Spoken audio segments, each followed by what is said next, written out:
ഗൃഹനാഥൻ എന്ന് പറയുമ്പോൾ നമുക്കറിയാം ഒരു വീടിന്റെ പ്രധാന ആളെന്ന് പറയുന്നത് ഗൃഹനാഥനാണ്, നമ്മൾ അങ്ങനെയാണ് കണക്കാക്കുന്നത്. അപ്പോ അദ്ദേഹത്തിന് നമ്മൾ ഒരു വീട് വെക്കുമ്പോൾ എന്താണ് അവിടെ ഇമ്പോർട്ടൻസ് കൊടുത്ത് ചെയ്യേണ്ട കാര്യങ്ങൾ? ഫുങ്ഷോ പ്രകാരം വടക്ക് പടിഞ്ഞാറ് വായുകോണ് ഗൃഹനാഥന്റെ ദിക്കായിട്ടാണ് കണക്കാക്കുന്നത്.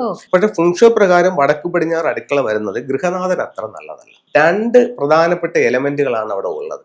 ഒന്ന് ഫയറും ഒന്ന് വാട്ടറും. ഇത് രണ്ടും ഓപ്പോസിറ്റ് ഘടകങ്ങളാണ്. മനസ്സിലായില്ലേ? അപ്പൊ അതൊരു ഏരിയയിൽ വരുന്നത് ആ ഏരിയ കുറച്ച് ശ്രദ്ധിച്ച് കൈകാര്യം ചെയ്യേണ്ട ഒരു ഏരിയയാണ്. മനസ്സിലായില്ലേ? വടക്ക് പടിഞ്ഞാറ് ഭാഗത്ത് ടോയ്ലറ്റ് വരികയാണെങ്കിലും അത് ഗൃഹനാഥനെ ബാധിക്കും. അപ്പൊ നമുക്ക് സെപ്റ്റിക് ടാങ്ക് എവിടെയാണെന്ന് ചോദിച്ചപ്പോൾ നമ്മൾ പുതിയ കൺസൾട്ട് ചെയ്യുമ്പോഴത്തേക്കും പുതിയ പ്ലാനുകൾക്ക് കൊടുക്കുമ്പോഴും നമ്മൾ വടക്ക് പടിഞ്ഞാറ് ഭാഗം, നമ്മുടെ വാസ്തുപ്രകാരം വടക്ക് പടിഞ്ഞാറാണ് നമുക്ക് സെപ്റ്റിക് ടാങ്കിന്റെ സ്ഥാനം പറയുന്നത്. നമ്മൾ വടക്ക് പടിഞ്ഞാറ് ഭാഗത്താണ് കൊടുക്കുന്നത്. വടക്ക് പടിഞ്ഞാറ് പക്ഷെ ഫുങ്ഷോ പ്രകാരം വടക്ക് പടിഞ്ഞാറ് അത്ര ബെറ്റർ അല്ല. മനസ്സിലായില്ലേ? പിന്നെ ആ ഭാഗം മിസ്സിംഗ് ആകുന്ന ഒരു രീതിയുണ്ട്. മിസ്സിംഗ് ആകുന്ന ഒരു രീതി എന്ന് പറഞ്ഞു കഴിഞ്ഞാൽ ഇപ്പൊ നമ്മൾ ചിലർ വീടിന്റെ സ്ക്വയർ ഫീറ്റ് കുറയ്ക്കാൻ വേണ്ടിയിട്ട് ഈ ഭാഗത്ത് കുറച്ച് ഒഴിവാക്കിയിടും. അപ്പൊ അത്രയും സ്ക്വയർ ഫീറ്റ് കുറവില്ല, അവരുടെ ബഡ്ജറ്റ് അനുസരിച്ചിട്ടോ അല്ലെങ്കിൽ ആ വീടിന്റെ സൈസ് അനുസരിച്ചിട്ടോ ഒരുപക്ഷെ അങ്ങനെ ചെയ്യും. അപ്പൊ അങ്ങനെ മിസ്സിംഗ് ആക്കി ഇട്ടാലും വടക്ക് പടിഞ്ഞാറിന്റെ സൗഭാഗ്യം നമുക്ക് നഷ്ടപ്പെട്ടു പോകും.